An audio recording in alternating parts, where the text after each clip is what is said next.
Olá, sejam todos bem-vindos a mais um episódio do Pod Semis. Hoje, como vocês podem notar, o tema principal é Outubro Rosa. Não esqueçam de dar o like, viu? Meu nome é Wember Santos. E o meu nome é Tayla Timóteo. Bem, nesse episódio aqui do nosso Pod Semis, a gente vai tratar sobre o Outubro Rosa e o nosso principal objetivo é promover uma conversa sobre a saúde da mulher adolescente, que é um conteúdo extremamente importante hoje em dia na nossa sociedade, uma vez que é uma fase de desenvolvimento que envolve mudanças físicas, emocionais e sociais. Aqui nós temos duas mulheres que trabalham com a saúde. Laura acabou de se formar, é enfermeira, e Jenny também é especialista na saúde, também é enfermeira. Estamos aqui com elas duas e hoje estaremos falando sobre a saúde da mulher adolescente. Bem, para que você que está curtindo, a gente está assistindo aí, fique mais inteirado, a imprensa Semis e as meninas também, nossas convidadas aqui, foi criada esse ano, através do Pod Semis, com o intuito e objetivo principal de divulgar e circular produções científicas da escola, através de figuras representativas, tanto da educação, saúde, ciência, conhecimento, para que a gente faça um vínculo, fortalecer um vínculo entre a nossa comunidade e a valorização social. Queremos aqui agradecer aos nossos patrocinadores e as pessoas que nos auxiliam a fazer o nosso podcast acontecer sempre. Queremos aqui agradecer ao Cantinho Brasil, nosso professor Nilson e a mulher dele, Mercearia Souza, professor Cleison Anjos, Facilita Design, Gustavo Anjos e a APLB pelo sindicato aqui, pelo espaço aqui promovido. Também queremos agradecer aqui à imprensa e às nossas convidadas, que são nossas estrelas principais. Bem, agora é hora da gente conhecer um pouco mais das nossas convidadas, certo? Nós vamos ler um pouco da biografia de Laura França, Vi criança, hoje Laura já tá com 23 anos, aí a gente entende que a gente tá ficando velho, infelizmente, Então, Laura, dá os parabéns, que você se formou recentemente, meus parabéns aí, que eu sei que é só o começo, que você possa trilhar um caminho longo aí na vida profissional. Laura Oliveira de França, 23 anos, cristã protestante, filha do administrador Ata Anderson, por sinal também foi meu colega de escola, Ata, viu? E da professora Viviane. Laura foi nossa aluna, viu, que fiquei registrado aqui, lá, aluna do SEMES, e cursou o ensino médio em Itabuna. Cursou enfermagem na Universidade Estadual de Santa Cruz, que foi minha casa também, a UESC, viu, Laura? Tendo concluído no primeiro semestre de 2023. Dentre tantas experiências durante o curso, participou de ligas acadêmicas, o que a manteve muito ativa nos estudos e no compartilhamento desde até durante a pandemia. As vivências na formação foram esclarecedoras e, apesar de também serem desafiadoras, direcionaram Laura a uma paixão: saúde da família. O seu último estágio aconteceu na Unidade de Saúde da Família Eric Soares dos Santos, aqui mesmo em Pau-Brasil. Laura finalizou seu curso com a publicação do artigo Manejo das Enfermeiras sobre abordagem sindrômica na atenção primária à saúde, na revista científica da Unipar. Este ganhou como melhor trabalho. Rapaz, meus parabéns, viu, Laura? Encontro Nacional dos Estudantes de Enfermagem, que aconteceu em março de 2023 em Palmas, Tocantins. Então, a mulher com apenas 23 anos já tem uma bagagem aí, como vocês podem perceber. Mas, Laura, fale para nós aí, para os nossos espectadores, o que mais a gente precisa saber sobre Laura de França. Oi, gente, boa tarde. Primeiro eu quero agradecer o convite, de vocês aqui. Eu acredito que é um meio da gente compartilhar conhecimento, tanto de vocês como o nosso, da gente estar conversando aí, gerando um conteúdo importante, como o Tayla falou. E eu acho que vocês foram muito pontuais na minha biografia, não teria nada a acrescentar sobre mim, gostei muito. E só dizer que é uma honra estar aqui e dividindo a mesa também com a Jenny, que é uma mulher que, apesar de ter pouco contato como pessoa, eu admiro como profissional na área da obstetrícia. Também temos aqui a nossa convidada, Jenny, como a Laura acabou falando. Jenny é a nossa segunda convidada aqui. Ela é enfermeira e chegou em Pau-Brasil trazendo um olhar social sobre o parto humanizado, acolhendo centenas de jovens em um momento de sensibilidade e atenção, e desempenhando um papel fundamental no cuidado de mulheres grávidas, antes, durante e após o parto. Formada em enfermagem e pós-graduada em obstetrícia e especializada em UTI, neonatal e pediátrico. Há 10 anos que está contratada pela FESSUSE, Fundamentação Estatal de Saúde da Família como enfermagem obstetra. Ela é maravilhosa, tem uma bagagem enorme aqui na área da saúde. Mas e aí, Jenny, o que mais a gente precisa saber sobre você? Então, Eu me formei em 2009 pela faculdade da minha cidade, né, a CESESB, Facisa, e foi uma paixão a enfermagem, realmente. Cada vez que a gente vai aprofundando, vai sentindo mais, né, amor pela profissão. Trabalhei em postos de saúde e trabalhei também na área hospitalar, mas me identifiquei mesmo com a saúde da mulher. Então, de lá para cá, eu venho, né, sempre voltado à saúde da mulher. Fiz a pós de obstetrícia ainda antes de terminar, concluir a faculdade, porque já era uma paixão, essa paixão pelo parto, pelo nascimento, e segui. E estou aqui, né, hoje em Pau-Brasil. O nosso PodSemis, ele sempre é dividido em 3 tópicos, certo? O primeiro tópico, nós vamos falar um pouco da formação de vocês. Vocês vão estar explanando para os nossos espectadores aqui um pouco da formação profissional, né? Pessoal, vocês vão abrir um pouquinho o livro de vocês para a gente. Primeira pergunta, e vocês escolhem quem responde primeiro. A gente queria que vocês falassem, assim, não é meio pergunta, né? Vocês vão falar um pouco da trajetória de vocês, de formação enquanto pessoa e profissional de saúde. Um pouco dessa trajetória aí. Quem quiser começar, fique à vontade. Então, eu trabalhava, antes de vir para Pau-Brasil, em um distrito de Prado, que se chama Cumuruxatiba. Quem não conhece, gente, é um paraíso lá. Já ouvi falar, diz que é lindo. Lindo, lindo, lindo, é um paraíso. Então, eu trabalhava ali em Comuru, como enfermeira obstetra, e surgiu o processo seletivo da Fundação Estatal de Saúde, da FESF, onde eu fiz a inscrição. A princípio, minha intenção era de voltar para a cidade de Prado. Só que quando eu fui selecionada, que tivemos que ir até Salvador, e no encontro, as coordenadoras, né, entregou uma lista de cidade. E nessa lista de cidade, para minha surpresa, não tinha a cidade de Prado. Então eu fiquei olhando, meu Deus, qual cidade que eu vou escolher que seja mais próxima da minha, porque eu sou de Itamaraju. Então eu tinha ouvido falar de Pau-Brasil, porque um amigo meu é daqui. E aí eu falei, o Pau-Brasil deve ser mais próximo de Eunápolis, então eu vou escolher Pau-Brasil. E aí eu escolhi a cidade de Pau-Brasil. Bom, no começo, vim para Pau-Brasil, aí muitas pessoas falaram, não, você não vai ficar porque é muito longe, mas assim, fui muito bem acolhida, continuo sendo bem acolhida e fui pegando amor por toda a comunidade, né, de Pau-Brasil, e vendo também esse acolhimento, que isso ajuda a gente quando vem de fora para uma cidade que você é bem acolhida. Então, fui vendo também respostas diante do nosso trabalho. E aí eu fui ficando em Pau-Brasil e foi dessa forma que eu cheguei até aqui. E com isso já vamos para quase 10 anos. Bom, com relação à minha formação pessoal, eu acho que muito de mim é da minha família, sabe? É uma coisa que me define bastante e eu acredito que é a minha base real. Mas quando a gente vai vivendo, a gente vai passando pelos percursos da vida, né? Passando assim, escola, faculdade, essas coisas, por mais que contribuam para a nossa vida profissional, elas não se desvinculam da vida pessoal, né? Então acaba que vai formando muito da gente. Acho que na faculdade é um momento que forma muito da gente. Então eu me lembro ali de momentos do Bernadette, do Maria Santana, que me formam hoje como pessoa. Mas eu acredito que um grande avanço, assim, e grande marco da minha vida pessoal tem a minha vida profissional. Então, quando eu entrei ali na UESC, eu fui selecionada para enfermagem. Não era a minha primeira opção de curso, eu queria medicina. Mas como eu não passei, falei, para mim é a mesma coisa, né? Então, mesma área, eu vou lá, vou encarar. Só que esse é um erro que muita gente tem, achando que enfermagem é a mesma coisa que medicina. E não é, gente. Quando eu entrei, eu tomei um susto, assim, porque era totalmente diferente. Principalmente os primeiros semestres, que é matéria muito básica. Então, a gente não vê o que realmente o enfermeiro faz. Eu falava, eu não vou ficar aqui, não. Mas aí, quando começou a prática, realmente, que eu me vi enfermeira, assim, é isso que eu vou fazer, eu me encontrei. Porque a gente tem uma visão de que o médico cuida ali da pessoa e a enfermeira também, mas não é. O médico, ele cuida basicamente da doença. Então, tem uma doença instalada, ele vai diagnosticar, vai curar e, consequentemente, cuida da pessoa. Mas a enfermeira, o enfermeiro, que ele tá ali diariamente em contato com o paciente. Então, é uma coisa que quem gosta de gente se apaixona. E aí, eu me apaixonei, fiz o curso, eu terminei agora no início do ano. E muito do que eu sou tem a ver com isso, tem a ver com as enfermeiras que me acompanharam no estágio, tem a ver com as minhas professoras e professores que são influência para mim.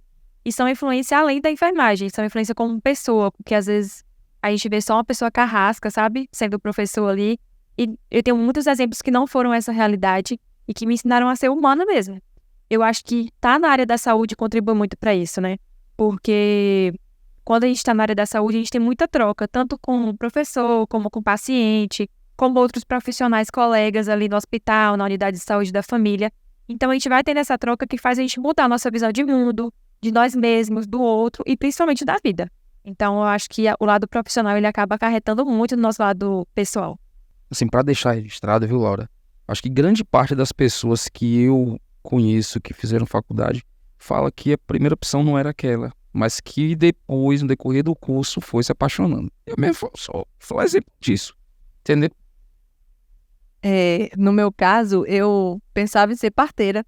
Eu achava muito bonito, porque minha mãe me teve em casa por parteira, então eu via naquela época lá, né?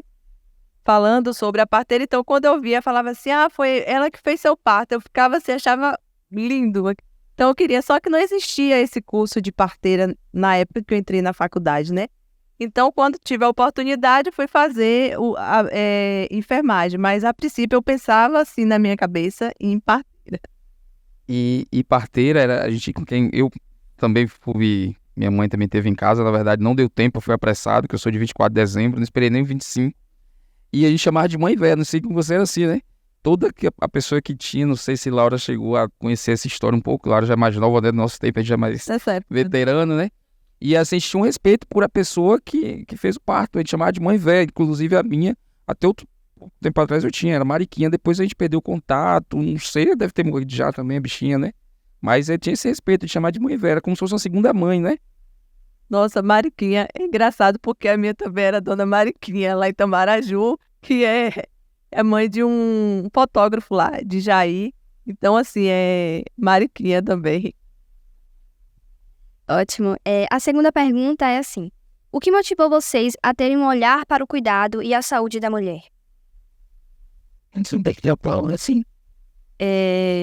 Como vocês falaram na minha biografia, eu me apaixonei por saúde da família. Então, o olhar direcionado assim, mais para a saúde da mulher veio meio com aquela ideia de que quando a minha primeira prática em unidade de saúde da família, que é ali a atenção primária, foi em saúde da mulher. Eu me senti enfermeira. Foi o primeiro contato assim que eu falei, poxa, eu sou enfermeira mesmo, velho, agora eu consigo fazer isso aqui. Então, foi aquele primeiro momento, o primeiro contato que realmente me apaixonou pela área. E o que me chamou a atenção na área? Eu era mulher, minhas colegas eram todas mulheres nesse grupo de prática, e a gente falava para outras mulheres. Então, é aquela ideia de falar a mesma língua. Só que a diferença é que a gente que está na universidade, a gente tem um conhecimento a mais. Então, muitas mulheres que a gente vê em posto de saúde não têm esse conhecimento. Então, quando eu vi que eu poderia contribuir para a qualidade de vida daquela mulher, porque eu sempre falo que a educação em saúde, ela traz qualidade de vida. Quando você sabe o que fazer ali pela sua saúde. Então, isso apaixona, você saber que você pode passar, transmitir, né, trocar o seu conhecimento ali, aprender junto com elas e transmitir elas um conhecimento que vai ser significante, que vai mudar a vida delas. Então, foi a partir daí que eu tive meu contato, assim, que eu gostei da área do cuidado em saúde da mulher e também por me ver mais enfermeira, no sentido de respeito, né? A gente vê muito isso na unidade de saúde da família, porque o enfermeiro, ele tem a visão de que ele realmente é. Ao contrário do hospital. O hospital fica algo muito com o médico centralizado, né? Que a gente passa aí por esse processo de desconstrução da medicina como centro de todo o cuidado, porque é uma equipe multiprofissional que está ali. Mas a população não entende isso. E já na unidade da família, não. Então, as pessoas te reconhecem pelo seu trabalho e dão valor àquilo. Então, isso acaba chamando muita atenção. No meu caso, eu me identifiquei quando eu engravidei. Porque, assim, eu ouvia, quando eu engravidei, o momento que a gente engravida é aquele momento, né, maravilhoso para a maioria das mulheres.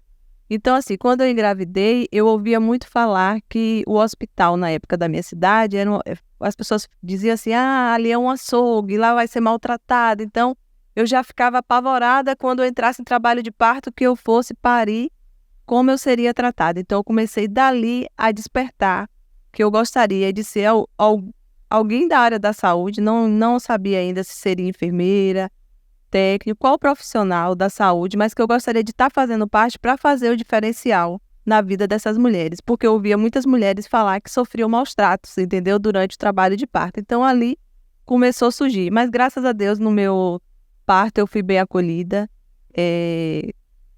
por toda a equipe naquela época. Então, dali surgiu essa paixão de fazer o diferente, de trabalhar mais essa parte do respeito e da humanização mesmo, valorizando, né, os direitos das mulheres. Olha, é muito bom a gente ouvir das duas, né, essa questão do humano, porque hoje eu acho que o que falta muito na parte da medicina, não generalizando, claro, que a gente sabe que tem bons e profissionais ruins em todas as áreas, mas na medicina, por ser essa coisa que a gente fala, medicina, enfermagem, ou a saúde em geral, né, a gente vê, assim, as pessoas criticando que falta um pouco da humanidade e tal, e ouvir de vocês que o que fizeram vocês chegarem até a enfermagem foi a questão de tratar as pessoas com mais humanidade. Isso é muito bom. E que vocês continuem assim, que eu acho que a saúde, se tivesse mais humanidade, a gente não teria tantos açougues por aí como existe, como você mencionou. Certo? Bora pro nosso tópico 2? Veja só. Esse momento de mulher empoderada, né? A gente sabe que eu defendo o empoderamento da mulher, viu, Tyler? Eu defendo muito, viu? Veja, Bom, né? É bom. Então, Bom. bendito o homem entre as mulheres. Então, nosso tópico 2 ele vai tratar da juventude e educação sexual, certo? Bora lá. Quem vai ser primeira logo? Eu vou falar quem vai ser primeira sem falar a pergunta. Quem vai ser primeira das duas? Você me ajuda, viu? Então, bora lá. Muitas adolescentes têm preocupações sobre as mudanças em seus corpos, né, durante a puberdade, incluindo o crescimento dos seios, crescimento de pelos e acne. Na sua opinião, existe um momento ideal para começar a falar sobre essas mudanças com adolescentes? E a quem seria atribuída a maior responsabilidade sobre essa conversa, né? Se a família, se a escola ou o sistema de saúde. Quem vocês acham que deveria iniciar essa conversa com essas adolescentes que estão iniciando a puberdade? Em minha opinião, deve ser começar na família, né? Dentro de casa, e tentar de uma forma mais natural possível, sem tanto tabu, sem tanto preconceito, né? É uma parte de acolhimento também desse adolescente. Então, eu acredito que deva começar em casa. E idade, eu não vou dizer que tem uma idade específica para isso, entendeu? Mas quanto mais o pai, a mãe, o criador, o responsável pelaquela criança, aquele adolescente, começar a falar, né, abordar esse assunto, o momento que eles mais sentir à vontade, mas precisa partir da família, entendeu? Não tem como atribuir à escola, ao posto de saúde. É preciso que a família esteja junto para poder preparar esse adolescente. E deve ser, quanto mais cedo, não deixar passar tanto tempo, entendeu? Porque às vezes acaba aprendendo, o adolescente acaba entendendo de forma totalmente equivocada. E com isso acaba gerando uma gravidez indesejada ou às vezes até uma doença também, né? Então, por isso que é importante começar já na família. E o momento vai ser o momento que eles se sentir mais à vontade. Concordo muito com o que a Jane falou, eu acho que é bem isso mesmo. Com relação ao momento, esse momento que... Isso é muito individual, né? Não tem uma regra, assim, falar uma idade. Tem crianças que se desenvolvem muito mais rápido. Então, tem crianças aí que com 12 anos ainda são muito infantis, né? Se é aquela criança de brincar na rua, a gente não vê maldade em nada, mas já tem crianças com 12 anos que vai ter um olhar mais diferente sobre o próprio corpo, sobre o corpo do outro. Então, eu acho que o momento vai depender da criança. Eu acho que a criança vai deixar claro ali, né, Jenny, para os pais que tem alguma coisa acontecendo diferente com eles. Vai perguntar, a criança tem muito disso, gente, de perguntar. Aquelas perguntas que deixam a mãe com vergonha. Apesar de não ser mãe, eu tenho irmãos, né? E tem alguns, quando vai crescendo assim, ô mãe, mas o que é sexo? Aí você fica, tipo, tem pais que vão querer se afastar do assunto. Mas não, eu acho que você tem que ser o mais claro possível. E essas alterações, elas são muito reais. Então, a criança já fica confusa ali nessa fase de ir para a adolescência. Eu acho que é uma corresponsabilidade e eu acho que a corresponsabilidade em falar sobre esse assunto seria da família em primeiro lugar, da escola em segundo lugar e do serviço de saúde em terceiro lugar. A família, como a Jane falou, é quem está diariamente com a criança. Então, quem dá banho na criança? Normalmente é o pai e a mãe. Teoricamente. é a família que está ali diariamente com aquela criança, que está acompanhando as mudanças físicas, que está acompanhando se a criança sente ou não alguma coisa, então que dá banho, que vê a criança despida, né? Até por essa questão de abuso, essas coisas. Então, é a família que teoricamente estaria ali. Só que atualmente a gente vê que a família, por muitas vezes, é ausente. E isso tem a ver com questões que a gente consegue compreender ou não. Então, a gente pode dizer assim, aquele pai não tem tanto tempo, porque trabalha o dia todo e não tem tempo de estar com o pai. Então, deixa ali uma outra pessoa responsabilizada por aquele cuidado. E tudo bem, né? A gente tem que ter nosso trabalho, sustentar ainda mais um pai e a mãe. Mas tem outras famílias que têm outros motivos que a gente não consegue compreender. E aí, para mim, é onde entra a escola. Porque o segundo lugar que a criança mais está é na escola. Então, a criança ainda tem esse olhar de... Hoje um pouco diferente. Antes a gente tinha mais respeito pelos professores. Hoje em dia nem tanto, mas tem aquela visão de que hoje a Jane é minha professora, tem algo a me passar. Então, se a professora está ali prestando atenção, ensinando sobre as coisas, eu acho que tem um acolhimento deles, entendeu? E como serviço de saúde, eu acho que principalmente a atenção primária, né, Jane, que está ali dentro da casa praticamente. A gente vê que a cidade ela é dividida em áreas e cada área fica com uma unidade de saúde da família. Então, tá ali dentro. Então, aquela criança vai ali vacinar, a enfermeira, ou o técnico, ou a médica percebe algo diferente, de estar comunicando à família, ver alguém responsável, entendeu? Então, eu acho que seria uma corresponsabilização e que, como o Jenny falou, não teria uma data específica. É muito individualizado de cada criança. Exatamente. Como Laura colocou aí bem, a criança ela tem essa curiosidade mesmo. É verdade. Uma vez no mercado, me fez lembrar com meu filho, ele tinha, eu acho que uns 6 anos mais ou menos. Quando chegou ali no caixa, sempre tem preservativo, né? E aí ele pegou um ali na hora que eu tava passando as coisas e perguntou, mãe, o que é isso? Aí eu falei pra ele assim, quando chegar em casa eu vou te explicar o que que é. Aí quando eu cheguei em casa, 6 anos, mas mesmo assim eu expliquei.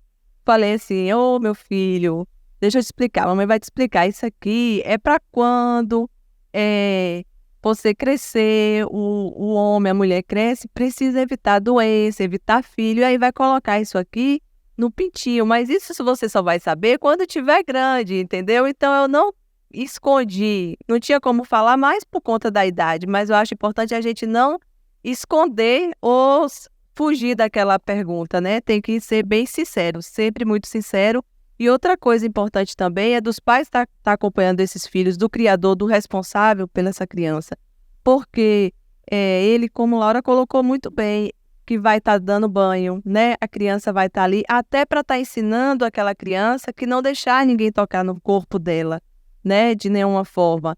Então, o pai, a mãe, o responsável precisa estar junto, chamando a atenção e conscientizando. Isso aí vai começar mesmo, quanto mais cedo, melhor.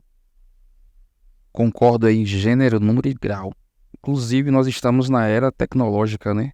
Se os pais e a família não se atentar, tudo vai vir primeiro do que eles falarem. Então, é como a Laura falou, como você falou, a família tem que estar mais presente nesse momento.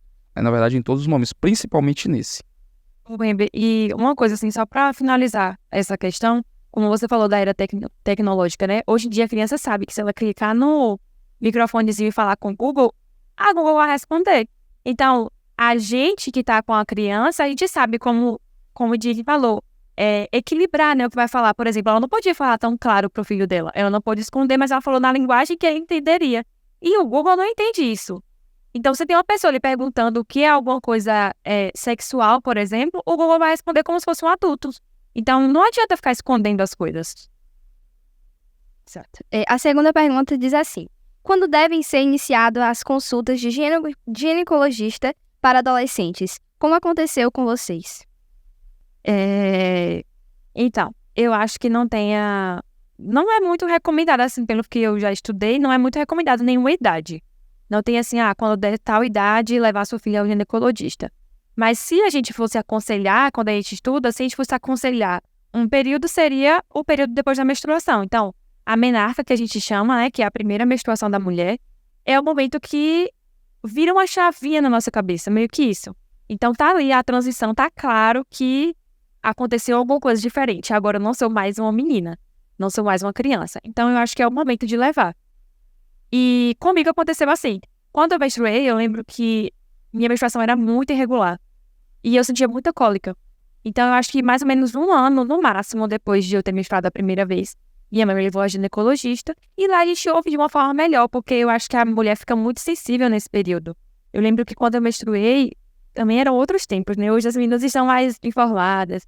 Mas eu lembro que eu chorei, porque eu falei, meu Deus, você tem uma coisa errada comigo, que é isso aqui que tá acontecendo?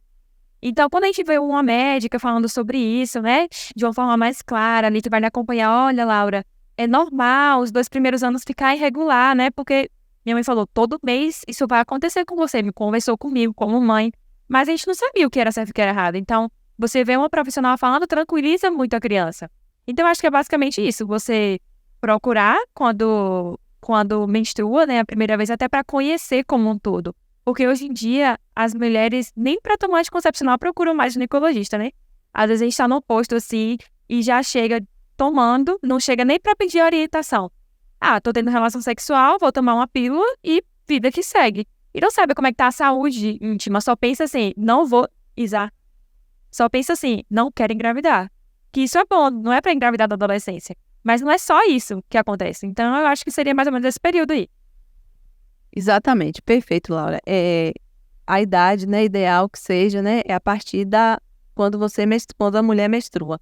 Fora isso, eu não sei quando tem alguma queixa, que às vezes tem alguma queixa de alguma dor, né, alguma relacionada à parte ginecológica. Então, se tiver alguma queixa, vai antes. Mas não tendo essa queixa, então que esteja procurando a partir de quando tiver a primeira menstruação, né? No meu caso, hoje está tudo mais claro, né? Hoje está mais fácil para a gente conversar. E é até bom que essa mãe possa estar levando, porque aí já vai tendo uma afinidade, né? Alinhando mais, até para poder estar falando sobre sexo, né? Porque às vezes tem aquele tabu. Então, quando você vai para um profissional, já começa a ficar mais descontraído. Então, é importante estar indo. E hoje, quanto melhor a mãe conversar com sua filha e explicar, entendeu? Vai ser mais seguro para ela. No meu caso, eu não tive essa oportunidade de menstruar e tá indo na ginecologista. Primeiro porque eu fui criada por minha avó, então assim, eu perdi minha mãe muito cedo. E por ela ser, né, já uma pessoa mais idosa naquela época, eu acho que ela tinha vergonha de falar sobre, entendeu? Então tinha um tabu a respeito da menstruação. Então ela ficava com vergonha. Tanto é que quando eu menstruei, ela falou, vai ser todo mês. Pronto. Não falou mais nada. Então eu tinha até vergonha de estar menstruada. Ficava assim, com vergonha e com medo, porque ela não conversava comigo. Mas eu entendo por que também, né? Foi a criação que ela teve, não tinha como nós temos hoje acesso a tanta informação. Já com minha filha, não. Quando ela menstruou, ela não tinha nenhuma queixa antes, beleza. Assim que ela menstruou, eu já agendei e levei na ginecologista. Então foi muito bom, porque evitou, graças a Deus também, além de, né, qualquer doença, uma gravidez também indesejada. E assim, a gente observa que muitas meninas, né, adolescentes que estão chegando nesse momento, elas têm vergonha de falar que está menstruada, que menstruou. Lá no colégio nós temos uma caixinha assim, próxima à secretaria, que a gente deixa o absorvente lá, para que quando aconteça isso, mas geralmente às vezes acaba lá e a gente acaba esquecendo de repor, não percebe. E aí, quando aquela moça, aquela adolescente, ela tá menstruada, ela não vem até a gente, ela pede para outra colega vir, que tem vergonha. Então assim, a gente percebe que aí a família não chegou junto, não teve uma conversa com algum especialista para explicar sobre, né? Eu tenho uma menina de 14 anos, a minha eu já falei, mãe, conversa com ela, porque o momento vai chegar, e se chegar você tem que estar próxima, né, para poder conversar. E outra dúvida que eu perguntar a você, já que a gente estava falando sobre o assunto, antes da gente ir para outra pergunta, que assim, muitas não procuram ginecologista, não procuram especialista, como a Laura falou. Muitas elas procuram por elas próprias, né, tomarem seus anticoncepcionais, o que acham melhor. Aí eu falei em relação à reação que o corpo vai ter, porque a gente, enquanto homem, ouve muito dizer, uma mulher engordou porque está usando certo tipo de anticoncepcional. Isso tem a ver também, ou isso é conversa, é balela? Me explique aí, porque vai aproveitar as mulheres experientes na área aqui para a gente poder tirar essas dúvidas, né? Teoricamente, essa coisa do ganho de peso é mito. Não é verdade, não. Mas a gente fala assim, não é verdade, só que a gente vai e volta. Por quê? Não é comprovado cientificamente que engorde, mas cada organismo é um organismo, entendeu? Então, às vezes, a reação daquele corpo, o que a gente espera do anticoncepcional que pode gerar esse ganho de peso é a retenção de líquido. Como altera o hormônio, a questão hormonal, então acaba que a gente retém mais líquido. Então, nos primeiros meses ali, primeiro, segundo, terceiro mês que a mulher está tomando o anticoncepcional, é uma reação esperada. Então, acaba que a mulher ganha aí uns 2 quilos na balança, né? Por aí, 2, 3 quilos na balança. Então, na balança, você percebe que subiu, mas você não engordou em gordura. Você engordou em retenção de líquido, tipo como se tivesse mais água no seu corpo, entendeu? Então, eu acho que é mais ou menos isso. Porém, como você falou perfeitamente, se você não procurou um especialista, se você não faz um acompanhamento, como você vai saber se aquele certo tipo de medicamento é bom ou não para o seu corpo? Então, o anticoncepcional ele não é só usado para questão de gravidez, né? Para prevenção. Então, tem alguns tratamentos. Quando a menstruação fica irregular, tem alguns ginecologistas que preferem passar um tempo de anticoncepcional. Como eu falei para vocês que a minha era irregular, eu fiz tratamento com 2 anos para ver se ela regularizava quando eu fiz. E nesses 2 anos eu troquei 3 vezes. Por quê? O primeiro que eu tomei eu ficava extremamente irritada. Tipo assim, o meu emocional ficou extremamente abalado quando eu vi ele primeiro. Talvez tenha sido porque foi o primeiro, não a marca, não a quantidade, mas a gente não tem como saber. Então aí eu voltei lá, ela falou, não, Laura, vamos fazer o teste com outro. Até que chegou um que deu certo, regulou a minha menstruação, fez o que ele deveria fazer e aí a gente retira, para de tomar. Então, as reações elas podem acontecer, só que é muito individual. É igual a questão da trombose, né, que também fala. É um risco que corre, mas normalmente acontece em mulheres que já têm na família algum caso de trombose, entendeu? Então vai muito. E essa informação que você traz é muito importante, viu? Porque o anticoncepcional ele não é só para evitar a gravidez, não é? Exatamente. Não é só para evitar a gravidez. E em relação à trombose, gente, uma gravidez também gera risco de trombose. E às vezes muito maior do que o anticoncepcional. E é importante sim procurar o ginecologista porque tem certos anticoncepcionais que não está indicado para a adolescente. Entendeu? Porque se ela ficar tomando por um longo período, pode até acontecer dela ficar sem ter fertilização, entendeu? Então, precisa procurar, porque o ginecologista ele vai indicar, né, para aquela adolescente o anticoncepcional correto para aquela idade, porque nem todos vai funcionar para aquela idade. E além daqueles que funcionam para a sua idade, pode acontecer o que aconteceu com Laura. Nem o primeiro vai ter sucesso entendeu? No tratamento, mas vai precisar de um segundo. Então, às vezes, vai precisar de alguns exames hormonais para ver como é que está a dosagem de hormônio. Então, é importante estar procurando, sim, o ginecologista. E, como Laura falou, esse ganho de peso é mais a retenção de líquido. Se perceber que está muito grande, então, mais um motivo para estar voltando na ginecologista, para estar investigando o que está acontecendo. Muito esclarecedor, viu? Vamos para a próxima pergunta. Bora lá. Adolescentes, eles podem ter preocupações sobre relacionamentos saudáveis, sinais de abuso emocional ou físico, né? Que a gente sabe que, acho que nos tempos, né, que a gente está vivendo, cada vez mais a gente ouve falar disso. A preocupação em como buscar ajuda. Aí a gente vai trazer para o nosso município aqui. Como vocês avaliam a condição das adolescentes de pau-brasil quando expostas a esse tipo de experiência ou situação? Não sei se Laura já pôde presenciar, né, Jeane tem mais experiência nisso, mas isso aí vocês... Bom, em relação à adolescente, ela chegar até, né, e falar que está sofrendo algum abuso, eu nunca peguei nenhuma. Às vezes a gente vê até, né, suposições que aconteça, mas infelizmente é isso, ela ainda tem insegurança de estar procurando ajuda. Então, assim, eu não tenho um contato, então, assim, não posso falar, assim, que tenho esse contato, mas às vezes pode ser por isso, porque ela acaba ficando com vergonha, né, insegura e acaba sofrendo alguns abusos. Mas é importante que a adolescente, ela comece a buscar mais sobre esse assunto, entendeu? Porque aquilo que machuca a gente não tá legal, não tem que continuar, então a gente precisa, né, frear, parar aí. Então é importante que a adolescente ela busque essa ajuda, não tenha medo também, não tenha vergonha e todas as pessoas a quem essa adolescente buscar também possa estar acolhendo, né? Porque o acolhimento que vai está ajudando a fortalecer, a ela colocar o que realmente está acontecendo. Então, assim, não chegou ainda até a mim, mas a gente percebe. Mas como a pessoa não vem, você não tem como ser invasivo de entrar, né? Tem que esperar a pessoa pedir essa ajuda. Eu acho que, assim, para falar, como a Jane falou, sobre os dados de pau-brasil, a gente poderia estudar um pouco mais sobre isso. Se a gente fizesse uma pesquisa, acho que seria bem legal para saber, assim, fazer alguma entrevista para entender como é que é, né, a cabeça delas e como elas procuram, né, aplicar em alguma escola. Não sei como funcionaria, mas eu acho que a realidade geral, assim, pelo que a gente percebe, por exemplo, eu fiz prática em Itabuna, estágio em Itabuna, e Ilhéus, e aqui em pau-brasil.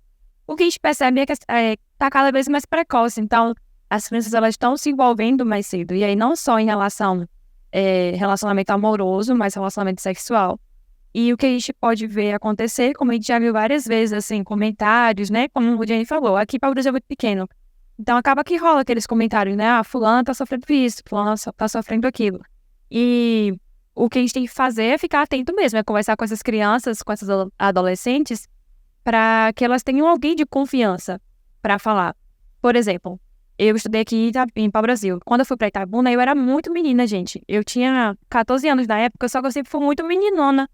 Assim, não era 14 anos como as meninas hoje em dia são, entendeu? E quando eu cheguei lá na minha sala, todas as meninas falavam de sexo, assim, abertamente. Eu falei, mãe, tem alguma coisa errada aqui. Porque isso não era a realidade das minhas meninas. As minhas meninas aqui, no caso das minhas colegas, das minhas amigas, sempre foi de ficar, dar beijinho, né, essas coisas, mas não algo tão sério. E até os comentários que falavam dos homens me assustavam, porque pau-brasil parece que o pessoal é mais tardio pra essas coisas, né?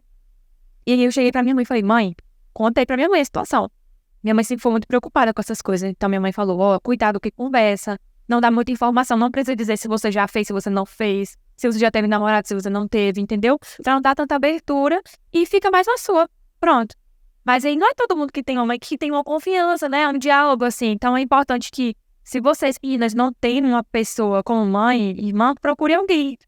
Procure alguém que dá pra você falar, um amigo mais velho que você conhece, a tia, né? A mãe da colega, que a gente sempre chama de tia. Então, tia Leia, aconteceu uma coisa diferente comigo. Então, sempre tá buscando falar. E também um aviso para os adultos é acreditem nas meninas.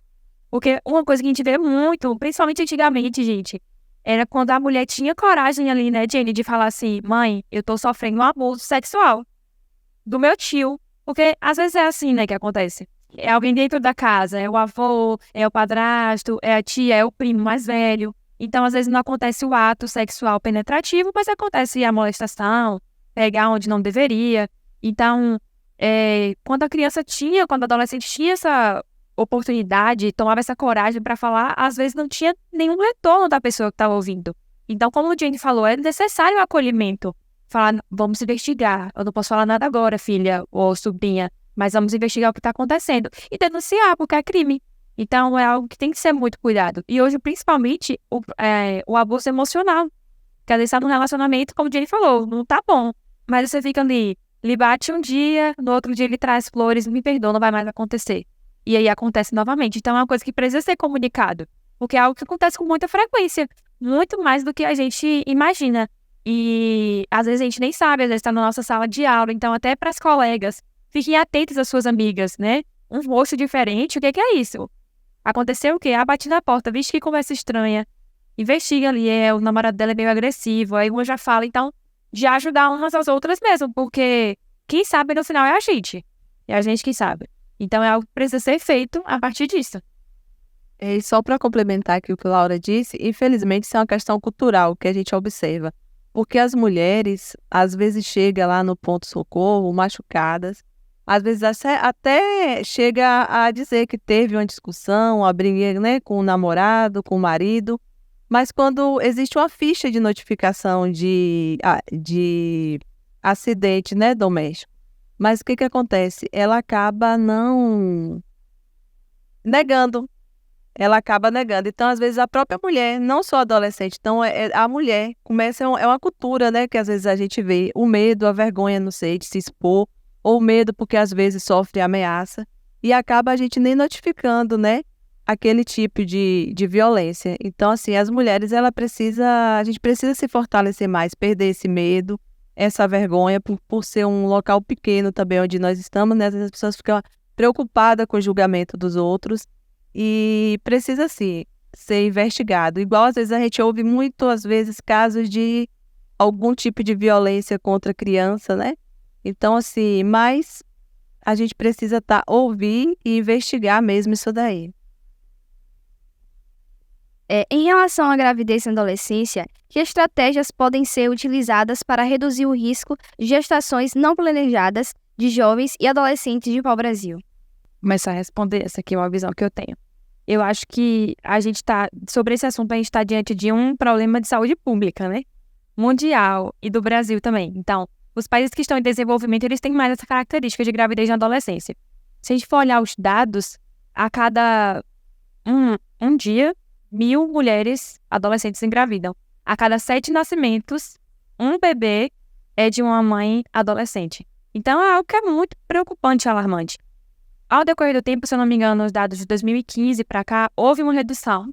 Porém, não é significativo ainda quando você vai olhar esses dados que eu acabei de falar, entendeu? É algo que é muito preocupante. E, principalmente, se você for olhar o que a Organização Mundial de Saúde coloca a adolescência como de 10 a 19 anos. Houve uma redução de algumas idades, mas de 10 a 14 anos houve aumento. Então, a gente está diante de gravidez de adolescência e estupro de vulnerável. Porque mesmo que a relação seja consentida, isso configura casamento infantil e na nossa lei é crime. Então, mesmo que seja um menino de 10 anos com uma menina de 10 anos, eu queria, aconteceu e pronto, não pode, é crime, entendeu? Então, tem que ser investigado isso. O que pode fazer para diminuir isso, como é a pergunta, para mim é educação em saúde. As crianças, as adolescentes, elas precisam entender que a gravidez precoce, ela causa alguns outros problemas futuros. Que a gravidez precoce, se você teve risco de engravidar e engravidou, você teve risco também de contrair infecções sexualmente transmissíveis. Isso é um problema muito grande, porque tem algumas infecções que elas são tratáveis e curáveis, e outras não, que lhe marcam para a vida toda, que vão poder passar para os seus filhos, entendeu? Esse problema. Então, a educação em saúde e também permanência estudantil. Tem outro dado que diz que a primeira vez que a mulher engravida, por exemplo, vamos supor, uma menina engravidou com 12 anos. Segundo os dados, 32%, se 10 meninas engravidaram com 10 anos, 3, mais ou menos ali, em média 3, vão engravidar de novo, do segundo filho, em menos de 1 ano de pós-parto. Jenny pode falar que são 2 anos de recuperação do corpo, né, que a gente entende, para ter o segundo filho. Imagina uma adolescente, nessa idade, engravidar de novo, e ainda tem a taxa de evasão escolar. Não tem informação. E por que acontece isso? Porque na primeira vez que a menina engravida, ela tem outras responsabilidades. Como a gente sabe aqui, uma menina engravida e um pai vira pai adolescente, a responsabilidade é todinha da mulher. É muito difícil. Se na mulher adulta já é dessa forma, são os pais, né, que chegam ali junto. Então, uma criança, primeiro que a mãe não quer, né? Não vai casar com 12 anos, vai ficar aqui na minha casa e acaba afastando de certa forma. Ou às vezes é só um sexo casual, micareta, teve sexo, e aí ali gerou uma criança sem ter um relacionamento com esse cara. Então, isso gera aí a evasão escolar, porque a criança tem que amamentar. Vai estudar? Não vai ter que parar de estudar, vai ter que cuidar da criança, às vezes a mãe trabalha, não tem quem fique com a criança. Então, essa evasão escolar provoca que tenha uma segunda gravidez muito rápida. Então, eu acho que o que deveria fortalecer são as políticas públicas mesmo, tanto federal quanto estadual e municipal, que impactem nesses dados.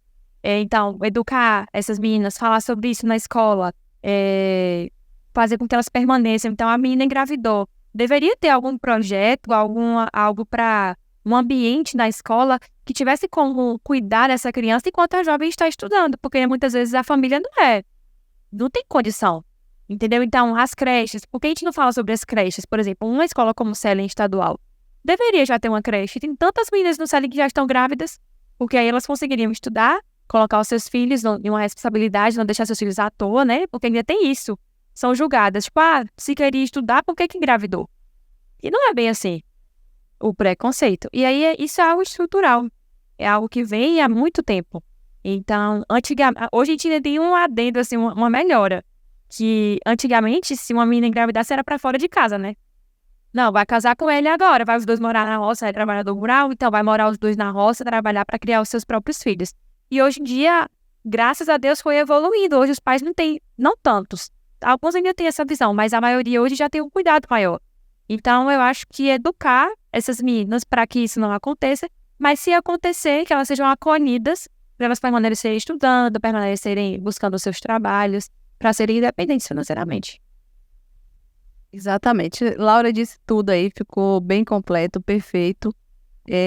Problema realmente de saúde pública, infelizmente, mas principalmente, gente, a família, né? Porque tudo é a base, é a família, né? De estar dando essa orientação para evitar que essa gravidez, né, indesejada venha acontecer nessa adolescência.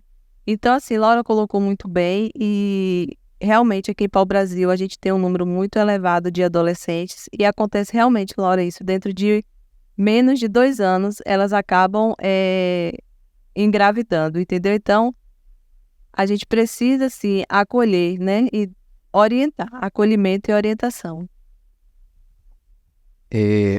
Laura tocou em um ponto que é bem relevante. É a questão do país subdesenvolvido. Se você for pegar países europeus, que são o primeiro mundo, e eu falo isso para minhas alunas, porque assim, quer queira ou não, nós temos lá no Maria Santana 3 colégios em um. Quem trabalha lá sabe que você tem públicos diferentes. Então, para cada público, você tem que usar um discurso diferente. Então, para um determinado público, eu falo, vocês querem o que da vida? Porque país de primeiro mundo, a mulher pensa primeiro o quê? Ela vai ter um emprego, ela vai estudar, ela vai ter uma carreira profissional, ela vai pensar em ser independente financeiramente para depois ela pensar em casar, ter no máximo 2 filhos. Já a gente capaz de terceiro mundo, país africano lá e tal, eles vão ter filhos e olha que aí eu vou voltar para a questão da tecnologia. Antigamente nossos avós não tinham isso, eles tinham vários, minha avó, minha pai teve 16 filhos. Mas naquele tempo não tinham os anticoncepcionais, não tinham as vacinas. Hoje nós estamos falando de vacinas de preservativo gratuitamente. Aí é o que vocês falaram, a questão das políticas públicas mais presentes na vida dos adolescentes. Tanto na saúde quanto nas escolas, em todo momento onde elas possam ter acesso a isso, né? Porque não é normal você ter tudo gratuitamente na era tecnológica e você tá engravidando assim com 13 anos, 14 anos e assim. E a questão das mães solteiras também. Quantas e quantas mães solteiras a gente tem aqui em Pau-Brasil? Não só aqui em Pau-Brasil, no Brasil inteiro, não é? Terminando esse tópico 2, é isso? Então, 3. Aí nós vamos entrar mais a fundo agora num tópico do nosso podcast, né? Que é Outubro Rosa e prevenção. Primeira pergunta. Qual o principal motivo da campanha do Outubro Rosa? Aí vocês já vão falar diretamente para as mulheres aí. Fique à vontade quem começa. Eu acho que o principal motivo, o objetivo do Outubro Rosa é a conscientização. Então, divulgar a informação, falar para as mulheres para se observarem, para se tocarem, né, fazerem seu autoexame. É um meio de falar assim, gente, o câncer de mama ele existe, ele mata, mas ele tem cura se ele for detectado precocemente. Então, eu acho que o objetivo é exatamente esse. Então, para as meninas, adolescentes, é uma coisa comum? Não. Esse câncer é a partir dos 40 anos, 35 para lá. Já tem algumas pessoas, mas mais ainda a partir dos 50 anos. Então, mas se as adolescentes elas aprendem isso, elas passam para as avós, passam para as mães. Então, o objetivo é conscientizar. E eu acho que junto com a conscientização vem também aquela história o governo completo, né? Os 3. O federal, o estadual e o municipal, eles investem mais durante esse mês nessa área da saúde da mulher. Então, a gente vê, por exemplo, Pau-Brasil, se eu não me engano, ano passado teve, ainda foi o carro. Então, o carro vem, faz a mamografia gratuita. Então, a gente tem mais política pública e, de certa forma, mais detecção precoce, mais tratamento quando descobre, né? Porque a gente gera mais cura e as mulheres param de morrer por esse motivo. Porque é um câncer que é tratável. Não é aqueles cânceres raríssimos e que descobre só em último estágio. Então, tem como tratar e ser curado. Então, acho que o objetivo é isso, conscientizar. Exatamente, Laura. Já teve aqui em Pau-Brasil esse ano também, já teve, né? E assim, o tempo todo tem na regulação também que estão, né, sempre marcando quando tem alguma indicação também fora da idade, porque às vezes tem mulheres que têm indicação de estar procurando, de estar fazendo, ter todo esse acompanhamento. E assim, é muito importante chamar a atenção também, porque antigamente a gente falava muito assim da questão de ter o câncer de mama em relação ao fator de hereditariedade, né? Isso tem ficado para trás.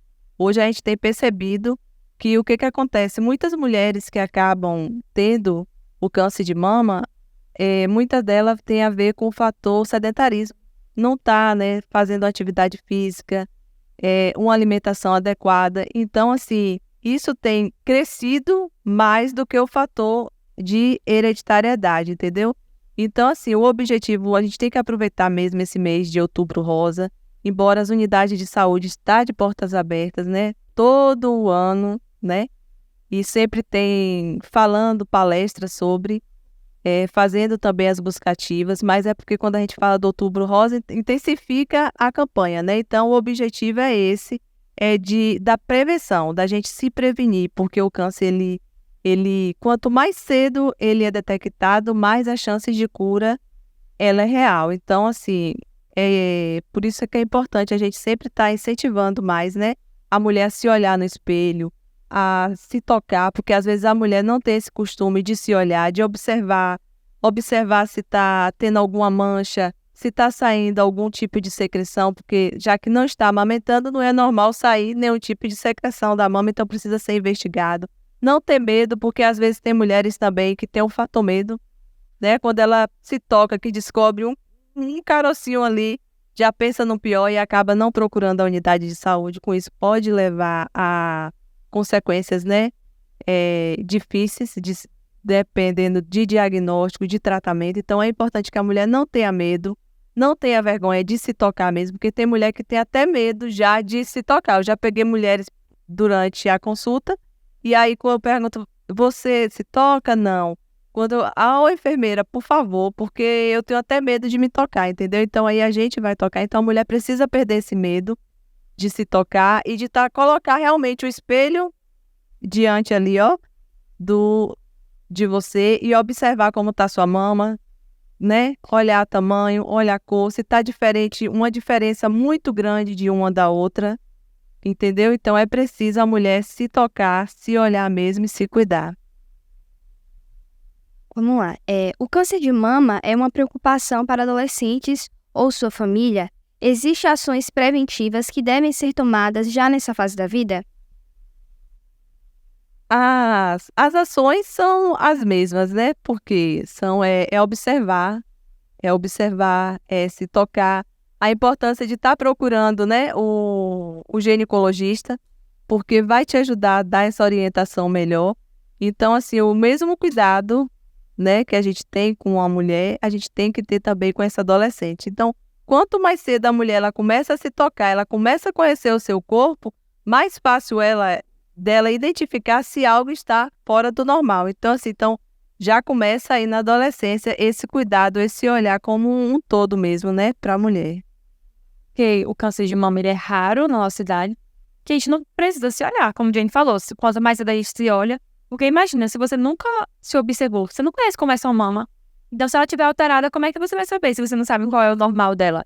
Um dos sintomas que Jane falou alguns, mas tem um outro sintoma que é o bico do peito invertido, né, que a gente chama de mamilo. Então, tem mulheres que naturalmente já têm o mamilo invertido, e é normal, você sempre teve. Então, se você se observa sempre, você sabe que seu mamilo sempre foi invertido. Mas aí, se ele era normal, protuberante, e do nada, um deles ou os dois ficam invertidos, algo está errado. Então, isso é importante, você tem que estar se observando. E aí, se você é um adolescente que se observa, que repara em você, que se toca, né, faz o toque, né, que a gente aprendeu, mão atrás da cabeça e se toca a mama e depois troca a mão e toca a outra mama. Então, quanto mais cedo você aprende isso, melhor você fica. Hein, Laura? E hoje a gente tem chamado a atenção que não precisa ser especificamente você ficar em pé com a mão, você vai se tocar da forma que você se sentir mais à vontade. O importante é que você toque na sua mama num todo, né? O importante é que você toque sua mama toda e perceba o que está normal nela. E se acontecer algo de diferente, procurar, né, logo a unidade de saúde. Sobre câncer de mama, assim, vocês têm algum dado que, tipo, é um câncer que mais se cura? Tem alguma coisa assim referente a isso? Ou não tem nada assim que comprove que o câncer de mama é o mais fácil de curar, o que mais cura, a probabilidade, etc. Não, eu não tenho nenhum dado específico sobre isso, não, nem na minha mente, assim.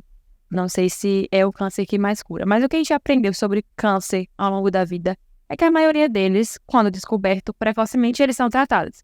Então, talvez não só o câncer de mama, mas outros, se você descobre precocemente, como ele ainda está pequeno, é mais fácil você retirar, você fazer ali o tratamento necessário, né? Quimioterapia, radioterapia. Então, quanto mais tempo passa, pior fica para todos os tipos. Aí eu não sei se tem algo específico sobre o câncer de mama em si. Então é isso. Mas realmente o câncer de mama, quanto mais cedo, né, a gente consegue identificar, tem alguns estudos que trazem isso aí, que diz que quanto mais cedo a chance de cura é maior. Então é importante essa prevenção. Ouviram aí, né, mulheres? Previnam-se. A outra dúvida também, que vocês já tiraram aqui, o câncer de mama também não dá só em mulheres, não é? Isso, Não, bem passa lembrado. pra gente aí, por favor. Bem lembrado. É 1%, né, em relação ao câncer de mama na mulher, 1% vai para o homem, mas 1% quando a gente fala de um número grande, né, é muita coisa. Então, assim, é importante também que o homem se toque, que o homem observe, né, sua mama, se tá do mesmo tamanho, se ali, vou falar assim, o bico do peito, né, se tá da mesma cor, se tá saindo algum tipo de secreção. Então, é importante que o homem também se toque e se conheça. E principalmente quando ele tem algum caso na família também. Precisa ficar um pouquinho mais atento, né, a essa mudança caso venha a ocorrer. Pronto, agora o recado é pros dois, tá vendo aí, homens e mulheres. Fiquem atentos. Hoje nós tivemos aqui, além dos convidados, as moscas, né? Vocês observaram aí? São as nossas convidadas aqui. Isso. Então, bora para nossa última pergunta, né, do nosso tópico 3. Qual a importância de abordar o tema saúde da mulher para as mulheres adolescentes? É uma importância, assim, absurda. Na minha visão, é uma importância absurda. Porque quando a gente vai falar, assim, de outubro rosa, que eu falei anteriormente, que não é algo que acontece nas adolescentes, mas tem muitas outras coisas que acontecem. É porque a gente acostumou. Basicamente, o que a gente vê na unidade de saúde da família é assim, o homem procura por pressão alta e próstata, né? E diabetes, que não tem jeito, tem que ir. Então, vai fazer o PSA para ver ali a alteração na próstata, aí ele vai. Mas fora isso, não. E a mulher procura porque quer prevenir uma gravidez. Ou leva as crianças para tomar vacina. Então, a gente acabou associando esses dois grupos a essas enfermidades ou a essas situações indesejadas. Porém, a saúde da mulher e do homem, antes de ser saúde da mulher e do homem, é saúde humana. Então, a mesma questão da hipertensão que acontece no homem acontece na mulher, a mesma questão da diabetes que acontece no homem acontece na mulher, e assim vários outros fatores. Então, uma adolescente que ela é bem informada, gente, ela vai ser uma mulher muito mais saudável. Tem algumas questões que nossas mães, nossas avós nem souberam que existia cura, que existia uma forma de melhorar a sua qualidade de vida. E porque quando a gente fala de saúde, a nossa visão de país em desenvolvimento é que a saúde ela é a ausência de doença. Mas a Organização Mundial de Saúde ela já tirou essa definição. Por exemplo, uma mulher que tem câncer, mas vive um bem-estar físico, mental, espiritual, psicológico, ela é uma mulher saudável. Ela tem um problema de saúde, mas ela é uma mulher saudável. Já tem uma mulher que não tem câncer, não tem nada, mas vive mal emocionalmente, psicologicamente, vive deprimida, não foi diagnosticada ainda com uma depressão, mas não tem ânimo de viver, né, de existir. Então, essa mulher não é uma mulher saudável, não é uma mulher com saúde. Então, a saúde hoje, ela é tida como um bem-estar geral do ser humano. Saúde mental, psicológica, espiritual, já tem se falado sobre a saúde espiritual, física, então, é como um todo. E para as meninas, eu gostaria de falar sobre isso também. Se conhecer é muito importante. Se conhecer seu intestino, conhecer sua visão, conhecer sua audição, conhecer você como um todo mesmo. Porque quando a gente fala de câncer de mama em si, não é comum, como eu falei na nossa idade. Porém, por exemplo, nós temos aí as doenças sexualmente transmissíveis, as infecções sexualmente transmissíveis, na verdade. Então, é muito recorrente em adolescente, gente.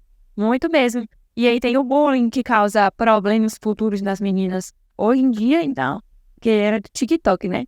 Então, tá todo mundo aí, gosta de fazer uma resenha, uma coisa, e todo mundo fala assim, antigamente não tinha isso.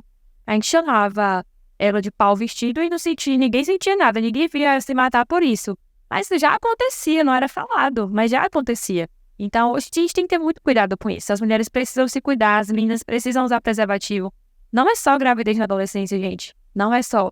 A gente tem aí também uma outra luta do Outubro Rosa, inclusive, que além do câncer de mama, é o câncer de colo de útero, né? Que foi acrescentado agora, recente. Porque antes era só câncer de mama. Então, é uma coisa que a gente tem que ter muito cuidado, que a gente vê, ao contrário do câncer de mama, que é mais em mulheres mais velhas, né? O câncer de colo de útero é muito comum em meninas novas.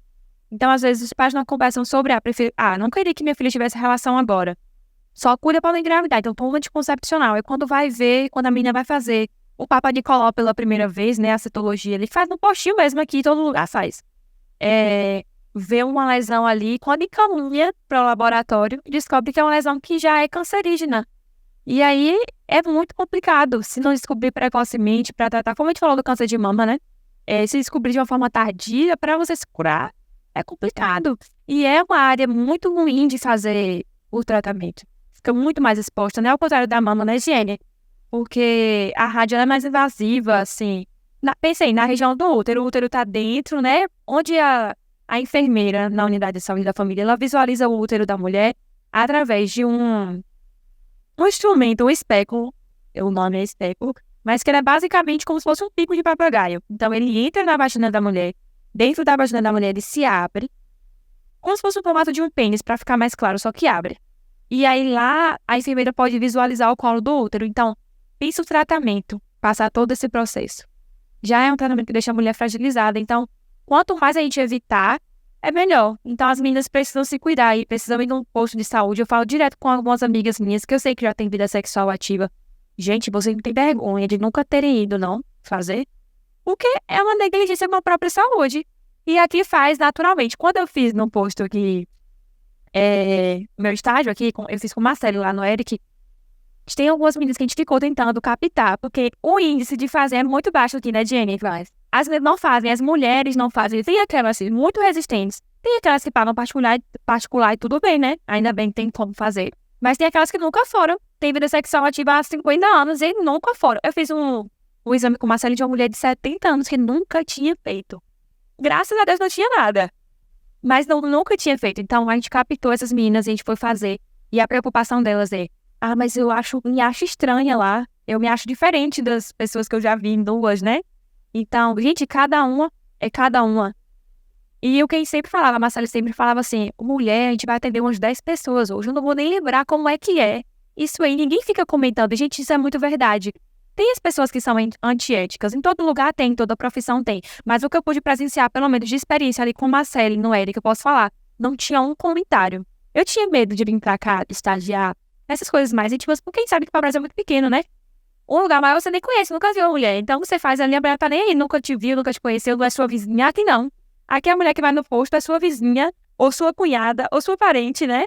Então, de verdade, gente, não acontecia comentário nenhum, você não consegue se lembrar da vagina da primeira mulher que você fez o exame.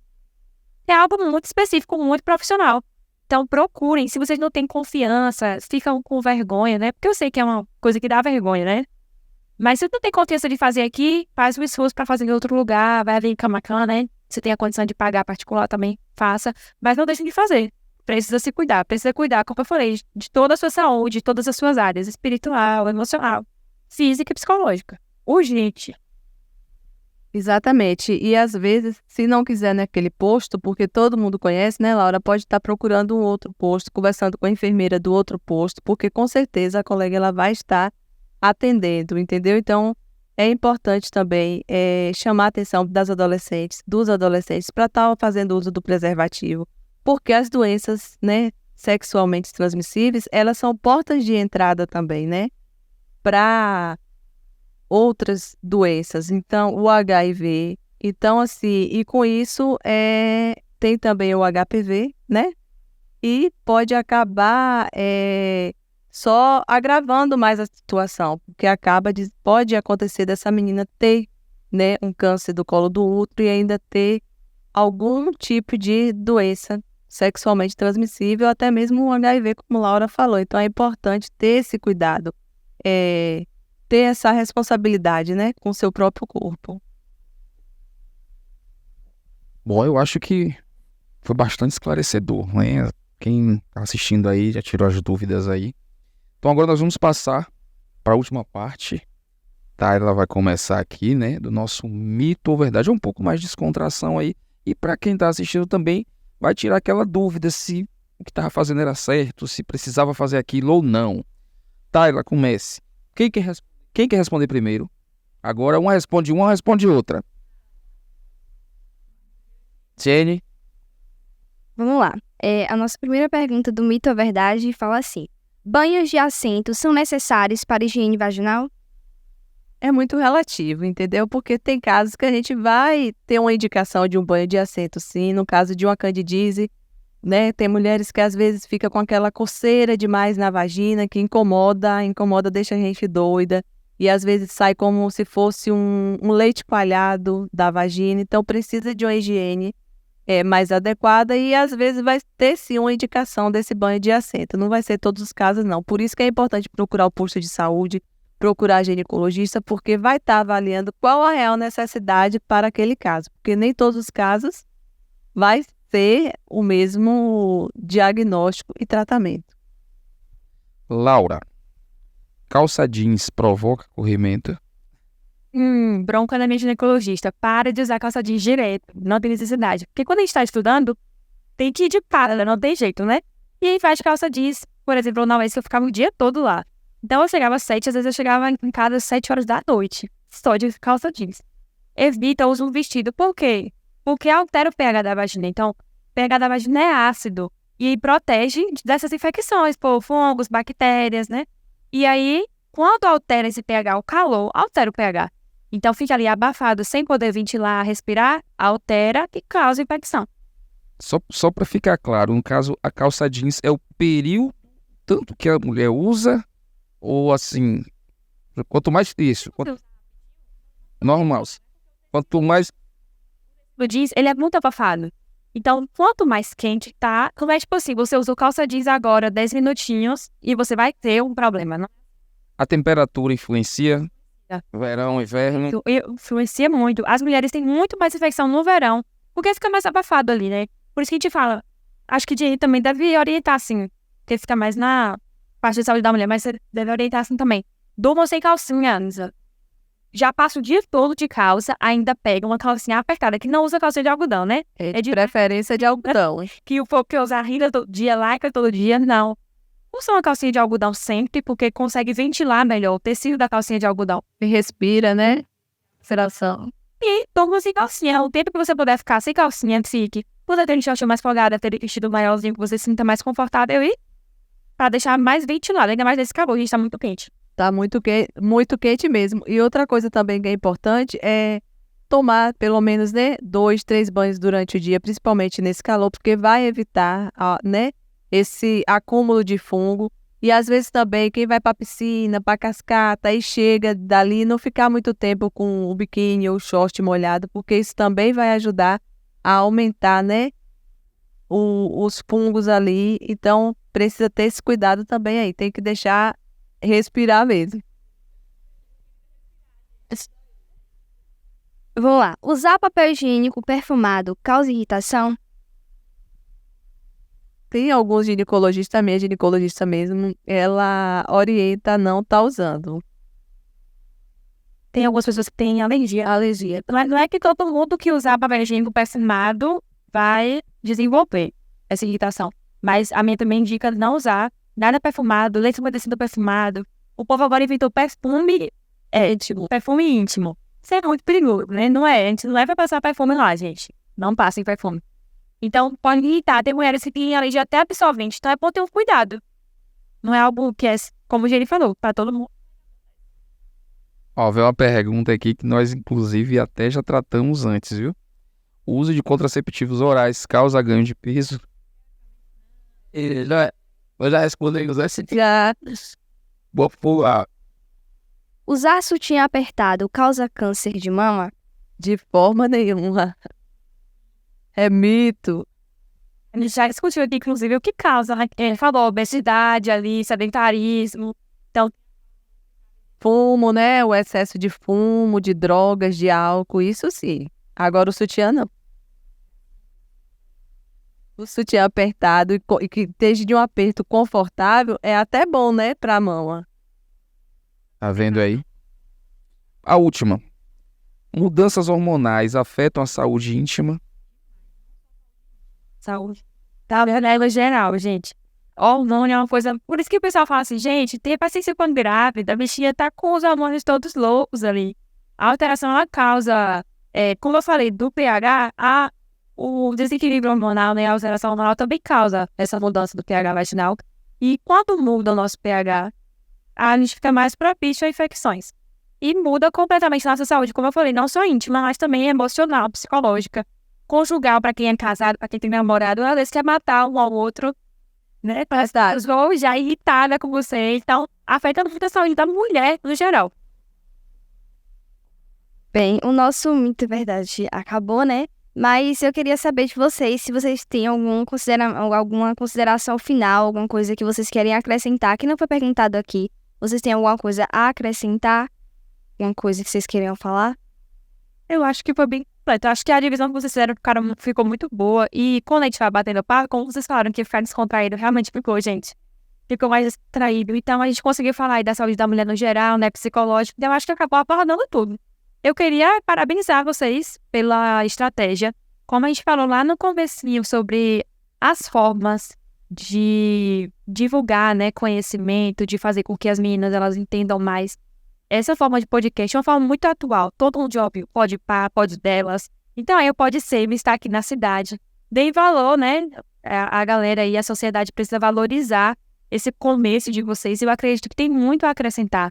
E aí, o tema de hoje é um tema muito importante para as meninas, como também o tema da semana passada, né, que foi ali a vida de influencers, que eu cheguei a olhar, passou um retorno muito bom pro pessoal, né, uma realidade de vida.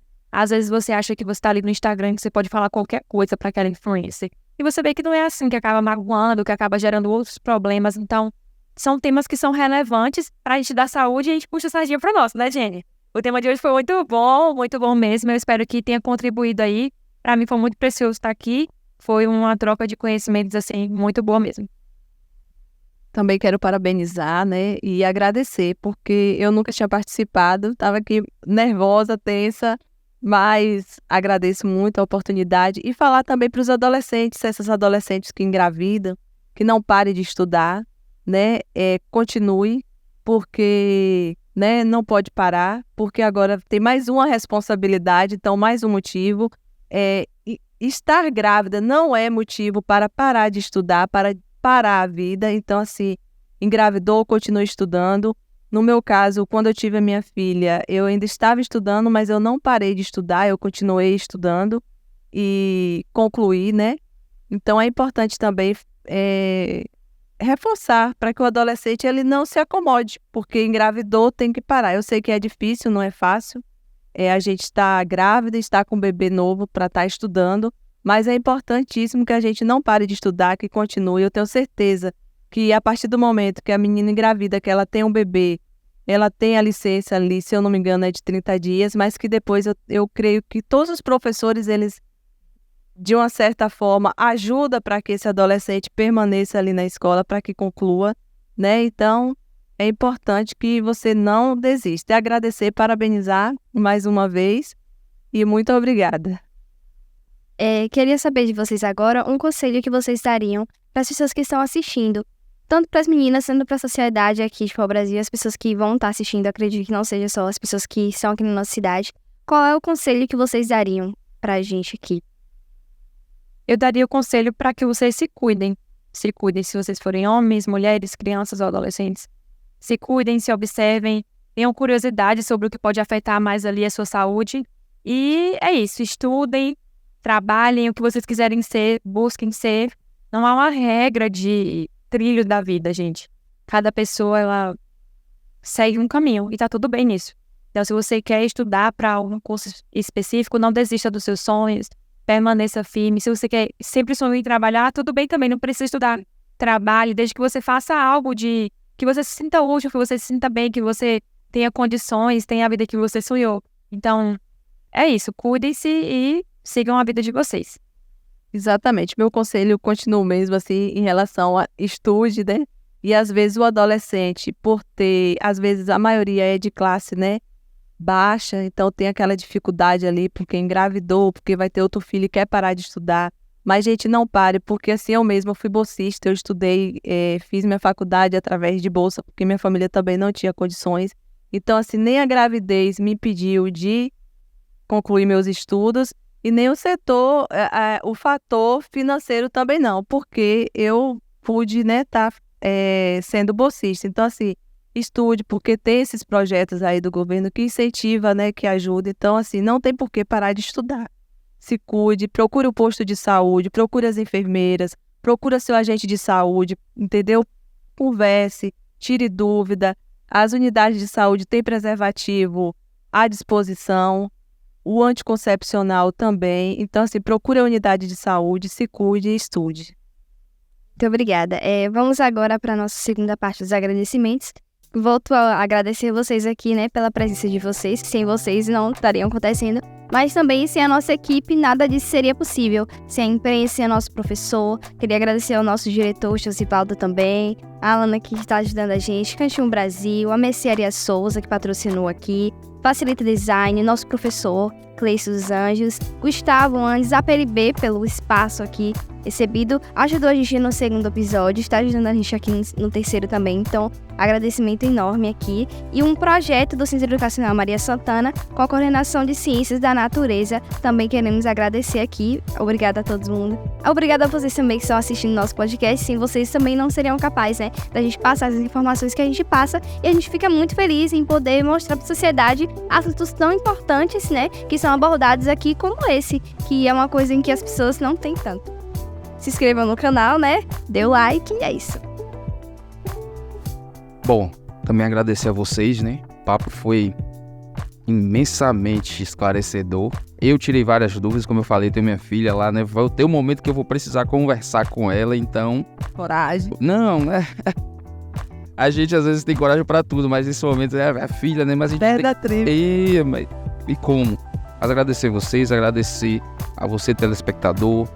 Lembrando também que a direção, né, do Colégio Oswaldo Félix, a coordenação desse projeto é de Nilson Brasil. E no dia 29 de novembro, o nosso próximo episódio será ao vivo. Então não vai ter cortes. Você que vai ser nosso convidado, vai ser tete a tete, viu? Quem sabe faz ao vivo. Não esqueça, você ainda que não se inscreveu, vai lá, se inscreva no nosso canal, ativa o sininho para não perder nenhuma notificação. E muito obrigado e até o próximo Pod Semes. Quero agradecer também, ó.